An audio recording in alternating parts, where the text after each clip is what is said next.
Hello everyone. आज के इस वीडियो में हम लोग डिस्कस करेंगे कंप्यूटर लैंग्वेजेस के बारे में। कंप्यूटर लैंग्वेज क्या होती है और कितनी तरीके से हम कंप्यूटर लैंग्वेज को क्लासिफाई कर सकते हैं। तो ये जो वीडियो है, जो students DSSB, EMRS, KVC, KVS, NVS की टीजीटी पीजीटी की प्रिपरेशन कर रहे हैं उनके लिए, और जो student UGC NET computer science paper 2 के लिए प्रिपरेशन कर रहे हैं उनके लिए, और या फिर इसरो, नाइलेक्स या कोई भी कॉम्पिटिटिव एग्जाम की जो प्रिपरेशन कर रहे हैं उन स्टूडेंट्स के लिए ये लेक्चर जो है, वीडियो जो है, बहुत हेल्पफुल होगा। तो इस वीडियो को आप जरूर देखिएगा, एंड तक देखिएगा, क्योंकि इसके अंदर हम लोग कंप्यूटर लैंग्वेज के क्लासिफिकेशन के साथ साथ थ्योरी के साथ साथ मैं आपको मल्टीपल चॉइस क्वेश्चन भी कराऊंगा। तो आज के इस वीडियो में हम लोग जो है कंप्यूटर लैंग्वेज की जो इसका क्लासिफिकेशन है, यानी जिसको हम लोग मशीन लैंग्वेज, लो लेवल लैंग्वेज और हाई लेवल लैंग्वेज में इसको हम लोग क्लासिफाई करते हैं, इसको हम लोग डिस्कस करेंगे।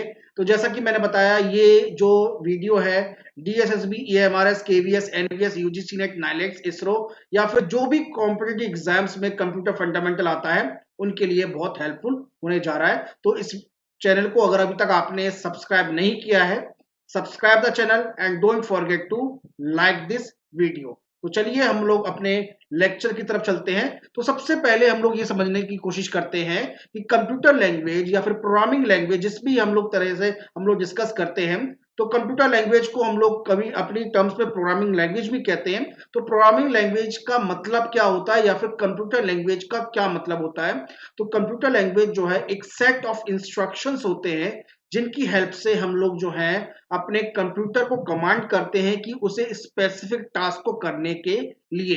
अब प्रोग्रामिंग लैंग्वेज के अंदर जब हम लोग या फिर किसी भी लैंग्वेज के अंदर, तो देखिए जब मैं बात करूं लैंग्वेज की, तो वो प्रोग्रामिंग लैंग्वेज और कंप्यूटर लैंग्वेज दोनों को हम लोग जो है एक ही टर्म से यूज कर रहे हैं। तो दोनों का मतलब यहाँ पर एक ही है, तो इसलिए मैं बार बार अगर मैं लैंग्वेज भी बोलता हूं तो वो प्रोग्रामिंग और कंप्यूटर लैंग्वेज दोनों होगी। तो जब भी हम लोग किसी भी तरह के टास्क को सीपीयू से करवाना चाहते हैं तो हमें सेट ऑफ इंस्ट्रक्शन या सेट ऑफ कमांड्स की जरूरत पड़ती है, जो कि एक पर्टिकुलर लैंग्वेज के अंदर होती हैं।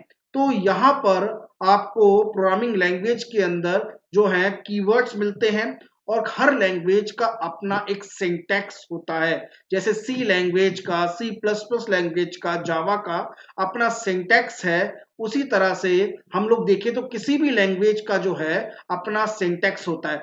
अगर हम लोग बात करें आम, जो हम लोग आम बोली बोलते हैं, हिंदी में बात कर सकते हैं, हम लोग इंग्लिश में बात करते हैं, तो उनका एक अपना प्रॉपर सिंटैक्स होता है। सिंटैक्स से मेरा मतलब यह है कि जब भी हम लोग किसी भी तरह की सेंटेंस को फॉर्म करते हैं तो वहां पर एक तरह की जो जो उन वर्ड्स का जो अरेंजमेंट होता है एक पर्टिकुलर लेवल से होता है। तो इसी तरह से कंप्यूटर लैंग्वेज और प्रोग्रामिंग लैंग्वेज के अंदर भी हर लैंग्वेज जो है एक प्रॉपर सिंटैक्स को फॉलो करती है। अब इसके अंदर देखा जाए प्रोग्रामिंग लैंग्वेज का जो क्लासिफिकेशन है हमारा 3 लेवल में है: machine level language, assembly language और हाई लेवल लैंग्वेज। तो तीनों को आपको जानना बहुत जरूरी है।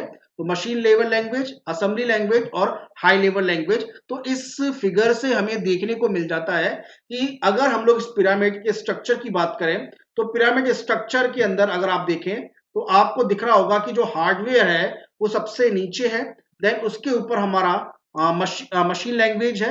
तो ये जो मशीन लैंग्वेज है ये हमारे सीपीयू को समझ में आती है। तो मशीन लैंग्वेज की हम लोग जो बात करते हैं तो हम लोग बाइनरी लैंग्वेज की बात करते हैं, 0 1 के फॉर्म में बात करते हैं। देन उसके ऊपर की जो लैंग्वेज होती है इसे हम लोग कहते हैं असेंबली लैंग्वेज, जो कि एक लो लेवल लैंग्वेज होती है, और उसके ऊपर हमारी है हाई लेवल लैंग्वेज। अब देखिए यहाँ पे अगेन हाई लेवल लैंग्वेज जो है, इसके ऊपर की भी लैंग्वेज हम लोग कर सकते हैं, बट हमारा जो आज का लेक्चर है केवल हाई लेवल लैंग्वेज, लो लेवल लैंग्वेज और मशीन लैंग्वेज तक ही सीमित है, इसलिए मैं ऊपर की जो लैंग्वेज है उनके बारे में डिस्कशन नहीं करूंगा इस लेक्चर में। तो हाई लेवल लैंग्वेज में जैसे आपका सी है, सी प्लस प्लस है, जावा है, इसके अलावा 5th जनरेशन, 4th जनरेशन की भी अपनी लैंग्वेज है, जिनको हम लोग आगे के लेक्चर्स में डिस्कस करेंगे। तो सबसे पहले हम लोग आते हैं मशीन लैंग्वेज के बारे में। तो मशीन लैंग्वेज जो है ये 1st जनरेशन की प्रोग्रामिंग लैंग्वेज है। 1st जनरेशन मतलब आपकी जो सबसे पहले जो लैंग्वेज आई थी, वो लैंग्वेज जो आई थी मशीन लैंग्वेज आई थी। तो मशीन लैंग्वेज जो है बाइनरी लैंग्वेज है, जो हमारे कंप्यूटर को समझ में आती है उसको हम लोग जो है मशीन लैंग्वेज कहते हैं। ओके, तो मशीन लैंग्वेज आपकी 0-1 के फॉर्म में हो सकती है या फिर किसी भी पर्टिकुलर किसी भी फॉर्मेट किसी भी फॉर्म बाइनरी फॉर्म में हो सकती है। तो यहां पर अगर बात करें तो जितने भी इंस्ट्रक्शंस होते हैं जो कि हम लोग कंप्यूटर सिस्टम के अंदर या फिर सीपीयू के अंदर फीड करते हैं वो 0-1 के फॉर्म में होते हैं। ओके, अब इसमें आपको ध्यान देने वाली बात है कि जो भी लैंग्वेज है में हम लोग डिस्कस कर रहे हैं यहाँ पर पहले हम लोगों ने मशीन लैंग्वेज में डिस्कस किया है। मशीन लैंग्वेज अपनी एक फर्स्ट जनरेशन लैंग्वेज है, एक बाइनरी लैंग्वेज है और इसमें जितने भी इंस्ट्रक्शन या कमांड हम लोग कंप्यूटर सिस्टम को प्रोवाइड करते हैं वो 0-1 के फॉर्म में होते हैं। तो स्टूडेंट्स, अगर अभी तक आपने इस चैनल को सब्सक्राइब नहीं किया है, subscribe the channel and don't forget to like this video, क्योंकि आपके लाइक से हमें भी बहुत मोटिवेशन मिलता है कि हम और भी अच्छे अच्छे लेक्चर जो है आपके सामने लेके आते रहे। देन इसके अंदर बात देखने वाली बात यह है कि ये जो लैंग्वेज है ये ह्यूमन बीइंग को अंडरस्टैंड करना बहुत ज्यादा डिफिकल्ट होता है, क्योंकि अगर आप देखें कि किसी भी पर्सन के लिए 0-1 की याद रखना, 0-1 के फॉर्मेट में याद रखना बहुत मुश्किल है। तो इसलिए मशीन लैंग्वेज जो है ये मशीन लैंग्वेज है बहुत ज्यादा डिफिकल्ट है ह्यूमन अंडरस्टैंडिंग के लिए। और एक कंप्यूटर सिस्टम से मशीन लैंग्वेज जो डायरेक्ट इंटरेक्ट करती है। तो अगर ये बात करें कि कंप्यूटर सिस्टम से अगर मशीन लैंग्वेज डायरेक्ट इंटरेक्ट करती है तो मशीन लैंग्वेज जो है वो एग्जीक्यूट बहुत ज्यादा फास्ट होती है और यहाँ पर कंप्यूटर सिस्टम से हम लोग उसको डायरेक्टली एक तरह से इंटरेक्ट करने के लिए हम लोग जो है मशीन लैंग्वेज का यूज करते हैं। अब ये जो लैंग्वेज है कंप्यूटर सिस्टम से या सीपीयू से या किसी भी मशीन से डायरेक्ट इंटरेक्ट करती है, इसलिए हमें किसी भी तरह के कंपाइलर की या इंटरप्रेटर की जरूरत नहीं होती है। जैसा कि देखा गया है कि जो हम लोग लो लेवल लैंग्वेज और हाई लेवल लैंग्वेज के लिए हमें असेंबलर की जरूरत पड़ती है, इंटरप्रेटर कंपाइलर की जरूरत पड़ती है, तो मशीन लैंग्वेज में हमें किसी भी तरह के ट्रांसलेटर की जरूरत आवश्यकता नहीं होती है। देन इसके अंदर ही देखा जाए कि किसी भी प्रोग्राम को जब हम लोग मशीन लैंग्वेज में लिखते हैं उसको एग्जीक्यूट होने के लिए बहुत कम समय लगता है और किसी भी प्रोग्राम को डेवलप करना बहुत ज्यादा डिफिकल्ट होता है। क्यों होता है? क्योंकि ह्यूमन अंडरस्टैंडेबल लैंग्वेज नहीं है इतना, क्योंकि इसकी अंडरस्टैंडिंग मशीन लैंग्वेज की केवल कुछ ही लोगों को होती है जो कि एक टॉप क्लास के साइंटिस्ट या बहुत ज्यादा हाई क्लास के जो हमारे एक तरह से साइंटिस्ट होते हैं। तो वैसे तो हम लोग जनरली मशीन लैंग्वेज को ह्यूमन अंडरस्टैंडिंग के लिए यूज नहीं करते हैं, बट मशीन लैंग्वेज की अंडरस्टैंडिंग के लिए इस लैंग्वेज को यूज किया जाता है और ये एक तरह की फर्स्ट जनरेशन लैंग्वेज है। ओके, देन मशीन लैंग्वेज में अगेन देखा जाए कि इसको अंडरस्टैंड करना बहुत मुश्किल है। इसके लिए इसकी जो डीबगिंग प्रोसेस है, डीबगिंग का मतलब ये होता है कि जब भी हमारे कंप्यूटर प्रोग्राम के अंदर किसी भी तरह की एरर आ जाती है तो जब हम एरर को रिमूव करते हैं तो उस प्रोसेस को हम लोग डीबगिंग प्रोसेस कहते हैं। तो डीबगिंग करना बहुत डिफिकल्ट है और ये एक तरह की जो लैंग्वेज जो है वो पोर्टेबल लैंग्वेज नहीं है। पोर्टेबल का मतलब ये है कि ये जो लैंग्वेज है वो पर्टिकुलर मशीन स्पेसिफिक होती है। तो इस लैंग्वेज को आप एक मशीन से दूसरे मशीन में ट्रांसफर करके इसको रन नहीं कर सकते हैं। देन नेक्स्ट इसमें जो कि इंपॉर्टेंट है, नेक्स्ट लैंग्वेज आती है लो लेवल लैंग्वेज। तो लो लेवल लैंग्वेज जो है सेकंड जनरेशन की लैंग्वेज है और इसमें देखा गया है कि जो असेंबली लैंग्वेज है, देखिए असेंबली लैंग्वेज को जनरली हम लोग जो है लो लेवल लैंग्वेज में कंसीडर करते हैं और ये जो लैंग्वेज है सेकंड जनरेशन लैंग्वेज है। देन इस लैंग्वेज में कुछ बहुत तरह के निमोनिक्स या सिंबल्स होते हैं, यानी किसी भी इंस्ट्रक्शन को रन करने के लिए हमें सिंबल्स का यूज करना होता है और वो जो सिंबल्स होते हैं वो आपको सिंबल्स याद रखने पड़ते हैं। जैसे यहाँ पे बहुत सारे सिंबल है, जैसे लोड होता है, मेमोरी के लिए अलग से इंस्ट्रक्शंस होते हैं, तो आपको इनको याद रखना पड़ता है जब भी हम लोग इनके इंस्ट्रक्शन को रीड करते हैं। तो असेंबली लैंग्वेज जो है हमारी सेकंड जनरेशन लैंग्वेज है और इसमें देखा जाए कि जब हम लोग असेंबली लैंग्वेज को रन करते हैं तो असेंबली लैंग्वेज से हमें कन्वर्ट करने के लिए मशीन लैंग्वेज में कन्वर्ट करना पड़ता है, जिससे हम लोग जो है असेंबलर का हेल्प लेते हैं। तो असेंबलर क्या करता है, कंपाइलर क्या करता है, इंटरप्रेटर क्या करता है, ये मैंने वीडियो आपको पहले ही आपके लिए अपलोड किया हुआ है। तो जो वीडियो इससे पहले अपलोड किया गया था वो कंपाइलर, इंटरप्रेटर, असेंबलर के बारे में था। तो अगर अभी तक आपने उस वीडियो को नहीं देखा है तो जाके आप देख लीजिएगा। उसका लिंक मैंने वीडियो के डिस्क्रिप्शन में मेंशन किया है और आपको कार्ड्स में भी वो मिल गया होगा। तो देन नेक्स्ट इसमें आता है लो लेवल लैंग्वेज में कि इसको ह्यूमन बीइंग जो है थोड़ा ज्यादा अंडरस्टैंडेबल कर सकता है, क्योंकि इसमें कुछ कमांड्स होते हैं। डेफिनेटली असेंबली लैंग्वेज को भी अंडरस्टैंड करना हर ह्यूमन बीइंग की मतलब हर ह्यूमन बीइंग के लिए नहीं होता है, क्योंकि कुछ ही साइंटिस्ट या फिर जो बहुत लो लेवल लैंग्वेज पे वर्क करते हैं उन साइंटिस्ट के लिए ये जानना जरूरी होता है। देन स्टिल बहुत सारे जो पर्सन है वो इससे फैमिलियर नहीं होते।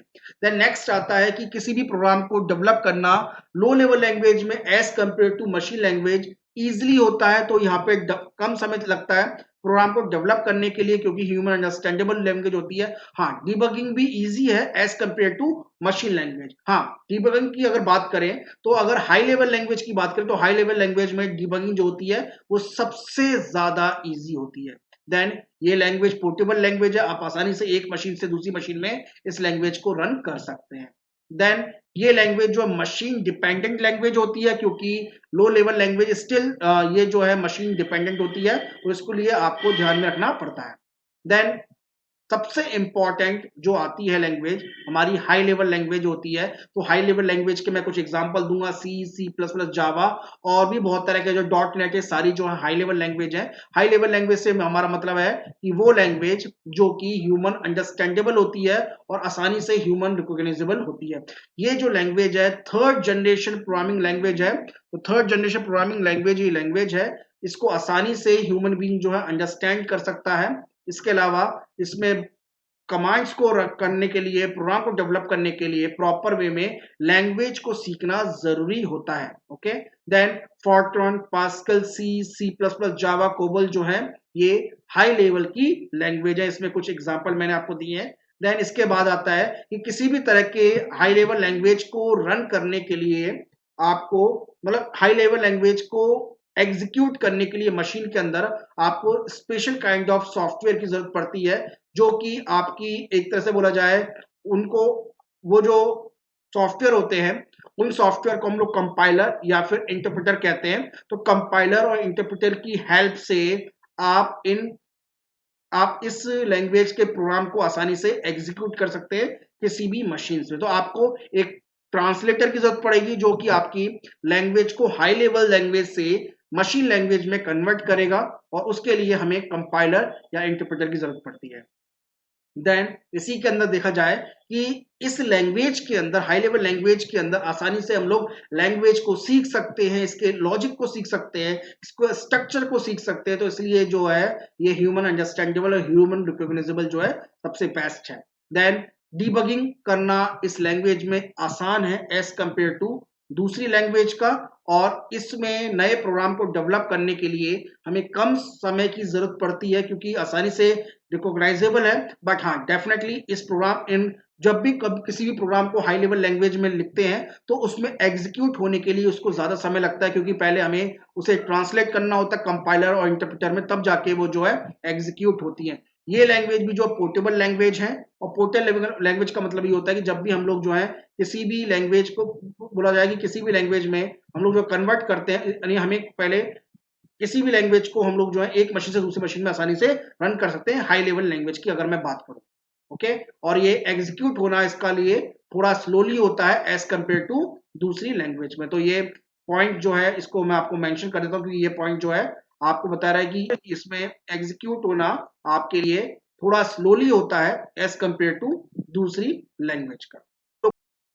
तो स्टूडेंट्स चलिए कुछ मल्टीपल चॉइस क्वेश्चन जो है अभी तक हम लोगों ने जो भी डिस्कशन किया है कंप्यूटर लैंग्वेज के ऊपर, उसके ऊपर हम लोग करते हैं। तो पहला क्वेश्चन हमारा है, first question, C is known as, C को हम लोग जानते हैं किस तरह की लैंग्वेज को? लो लेवल लैंग्वेज है सी, हाई लेवल लैंग्वेज है, मशीन लेवल लैंग्वेज है और असेंबली लैंग्वेज है। तो अगर आप इसका आंसर जानते हैं तो मुझे आप कमेंट में लिख के बताइएगा कि व्हाट इज द आंसर। वैसे आप चाहो तो वीडियो को पॉज करके इनके आंसर्स को आप मुझे भेज सकते हैं। अब इसका जो आंसर है डेफिनेटली मैं आपको इसी वीडियो में बता देता हूं। तो सी जो है एक तरह की हमारी जो है हाई लेवल लैंग्वेज है। ओके, किस तरह की लैंग्वेज है? हाई लेवल लैंग्वेज है। तो हाई लेवल लैंग्वेज जो कि हमारा जो ऑप्शन है, ऑप्शन नंबर 2 है हाई लेवल लैंग्वेज। तो please mark 2 as a correct answer. C को हम लोग जो है हाई लेवल लैंग्वेज के नाम से जानते हैं। देन क्वेश्चन नंबर 2 कहता है कि विच of the following is a language processor या ट्रांसलेटर? इनमें से कौन सा जो है एक तरह से भाषा, जो से हम लोग लैंग्वेज को ट्रांसलेट करते हैं, जैसे हम हिंदी में अनुवादक कहते हैं, तो इन ऑप्शन में से कौन सा जो है लैंग्वेज ट्रांसलेटर का काम करता है? असम्बलर, पहला ऑप्शन असम्बलर है, दूसरा इंटरप्रेटर है, और तीसरा कंपाइलर है, और चौथा है ऑल ऑफ द अबव। तो इनमें से कौन सा जो ट्रांसलेटर है, लैंग्वेज ट्रांसलेटर है, कौन सा है? असम्बलर है, इंटरप्रेटर है, कंपाइलर है, या फिर ये तीनों के तीनों जो हैं ये ट्रांसलेटर का काम करते हैं? तो देखिए, असम्बलर, इंटरप्रेटर, कंपाइलर के बारे में हम लोगों ने लास्ट वीडियो में देखा था। अगर वो वीडियो स्टूडेंट्स ने अभी भी नहीं देखा है तो सबसे पहले जाके उसको देखिएगा। यहाँ उस वीडियो में मैंने कंपाइलर के बारे में बताया है, इंटरप्रेटर के बारे में बताया है, और असेंबलर के बारे में बताया, और तीनों जो हैं एक तरह के लैंग्वेज प्रोसेसर हैं, यानी ट्रांसलेटर हैं। तो इसमें जो करेक्ट आंसर है आपका फोर्थ है। तो please mark fourth as a correct answer. Next question, question number 3, errors in a computer program are referred to as, यानी कंप्यूटर प्रोग्राम में जब भी कोई किसी भी तरह की एरर आती है तो उसको हम लोग क्या कहते हैं? याद रखिएगा कि जब भी किसी भी तरह की कंप्यूटर में कोई भी, यानी कंप्यूटर प्रोग्राम के अंदर कोई एरर आती है, उसे क्या कहते हैं? उसे बग कहते हैं, उसे मिस्टेक कहते हैं, उसे डिबग कहते हैं, या फिर उसको वायरस कहते हैं। तो ये हम लोगों ने देखा है, मैंने आपको पहले के वीडियोस में बताया है कि जब भी हम लोग कंप्यूटर प्रोग्राम्स में जब भी कोई प्रोग्राम लिखते हैं, कंप्यूटर में प्रोग्राम लिखते हैं किसी भी लैंग्वेज की हेल्प से, तो जब भी कोई एरर आती है तो उसे हम लोग क्या कहते हैं? बग कहते हैं। क्या कहते हैं? बग कहते हैं। और एरर को रिमूव करने की जो प्रोसेस होती है उसको डिबग कहते हैं। ओके, तो अगर कोई एरर आती है तो उसको तो हम लोग कहते हैं बग, और एरर को रिमूव करने की जो प्रोसेस होती है उसको हम लोग कहते हैं डीबगिंग। क्या कहते हैं? डीबगिंग। तो ये बहुत ज्यादा जरूरी है जानना, क्योंकि इसमें इसके ऊपर काफी बार पेपर में ये क्वेश्चन आ चुका है, तो इसको जरूर आप जरा ध्यान रखिएगा। देन नेक्स्ट क्वेश्चन है question number 4। Question number 4 debugging जो बग है इसका आंसर है। क्वेश्चन 4 है, language processor convert the high level language program line by line into a machine language is known as, यानी इनमें से कौन सा ऐसा लैंग्वेज प्रोसेसर है जो कि हाई लेवल लैंग्वेज को line by line machine language में ट्रांसलेट करता है? असेंबलर, इंटरप्रेटर, कंपाइलर, या फिर इनमें से कोई भी नहीं है? तो ये मैंने इस प्रोसेसर के बारे में मैंने आपको लास्ट वीडियो में बताया था। मैंने उस वीडियो में बताया था आपको कि किस तरह से हम लोग जो है असेंबलर क्या काम करता है ये भी बताया था मैंने, इंटरप्रेटर कैसे वर्क करता है मैंने ये भी बताया था, और कंपाइलर कैसे वर्क करता है मैंने ये भी बताया था। तो जो इंटरप्रेटर है हाई लेवल लैंग्वेज को line by line machine language में कन्वर्ट करता है। हाँ, ये हमने डिस्कस किया है। ठीक है, तो इसका जो करेक्ट आंसर है वो तो सेकंड है। और जो असेंबलर करता है, असेंबलर काम क्या करता है? असेंबलर लो लेवल लैंग्वेज को मशीन लैंग्वेज में कन्वर्ट करता है। तो वो जो असेंबलर का है, और असेंबलर जो है जनरली असेंबली लैंग्वेज के लिए काम करता है, और कंपाइलर भी जो है हाई लेवल लैंग्वेज से मशीन लैंग्वेज में कन्वर्ट करता है। बट ये एग्जैक्टली सारी लैंग्वेज को इकट्ठे एक साथ ही कन्वर्ट कर देता है। इसलिए जो ये कंपाइलर है it is as compare to slowly, as compare मतलब इंटरप्रेटर से ये स्लोली कम वर्क करता है। ओके, तो इसमें जो करेक्ट आंसर है आपका क्या है? Second, interpreter. So please mark second as a correct answer.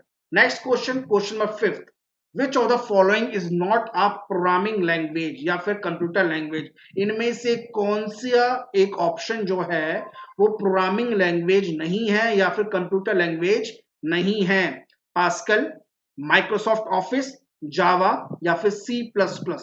तो पास्कल, माइक्रोसॉफ्ट ऑफिस, जावा, सी प्लस प्लस। अगर स्टूडेंट्स अभी तक इस चैनल को आपने सब्सक्राइब नहीं किया है, subscribe the channel and don't forget to like this video, क्योंकि आपके लाइक से हमें काफी मोटिवेशन मिलता है कि हम और भी अच्छे अच्छे वीडियोस आपके लिए प्रेजेंट कर सकें। तो देखिए, पास्कल, जावा, सी प्लस प्लस, ये तीनों लैंग्वेज जो हैं ये हाई लेवल लैंग्वेज हैं। ओके, अब वीडियो को पॉज करके आप मुझे इसका आंसर ही बता सकते हैं। और माइक्रोसॉफ्ट ऑफिस जो है एक तरह का एप्लीकेशन सॉफ्टवेयर है, और माइक्रोसॉफ्ट ऑफिस जो है ये प्रोग्रामिंग लैंग्वेज नहीं है, इसलिए इसका जो करेक्ट आंसर है आपका सेकंड है। तो please mark second as a correct answer. Next question, question number 6, removing the error in a program is called, यानी जब भी हमारे प्रोग्राम में किसी भी तरह की एरर या त्रुटि आती है, जैसे हम हिंदी में त्रुटि कहते हैं, उसको कहा जाता है। ये मैंने अभी आपको बताया था, तो ये एक्सपेक्ट करता हूं तो इसका आंसर सभी लोग करेक्ट देंगे। इसको हम लोग एनालाइजिंग कहते हैं, असेंबलिंग कहते हैं, डीबगिंग कहते हैं, या फिर इंटरप्रेटिंग कहते हैं। तो जब भी हम लोग किसी भी तरह के एरर को रिमूव करते हैं प्रोग्राम से, इसको हम लोग क्या कहते हैं, इसको हम लोग डीबगिंग क्या कहते हैं, डीबगिंग कहते हैं। इसके बारे में मैंने अभी अभी आपको बताया था। ओके, तो उसका जो करेक्ट आंसर है थर्ड है, please mark third as a correct answer. Next question, question number 7, वो invented the high level language C, जो उच्च स्तरीय भाषा सी का आविष्कार किसने किया था? Dennis M Ritchie, Steve Job, Donald Knuth, Bill Gates. तो आपको नाम बताना है कि हाई लेवल लैंग्वेज में सी जो भाषा है, सी एक लैंग्वेज है, सी को किसने इन्वेंट किया था और कहां पे इन्वेंट किया था। तो ये मैंने क्वेश्चन नहीं पूछा कहां पे इन्वेंट किया, कहां पे किस लैब में बनी थी, तो आप मुझे उसको यूट्यूब में कमेंट लिख के मुझे करके बताएंगे। तो डेनिस एम रिची जो है ये इसके मतलब इन्वेंट किया था सी लैंग्वेज को। तो उसका जो करेक्ट आंसर है फर्स्ट है, please mark first as a correct answer. Okay, next question, question number 8, which language translator produce the object code and an error report। इनमें से कौन सा एक ऐसा मतलब सॉफ्टवेयर है, ट्रांसलेटर है, जो कि ऑब्जेक्ट कोड और एरर रिपोर्ट दोनों को प्रोड्यूस करता है? असेंबलर, कंपाइलर, इंटरप्रेटर, या फिर सारे के सारे इनमें से जो है एरर रिपोर्ट या ऑब्जेक्ट कोड को प्रोड्यूस करते हैं? तो ये क्वेश्चन मैंने लास्ट वीडियो से लिया है और इसमें मैंने इसको पूरा डिस्कस भी किया था, तो यहाँ पे इसको मैं डिस्कस नहीं करूंगा।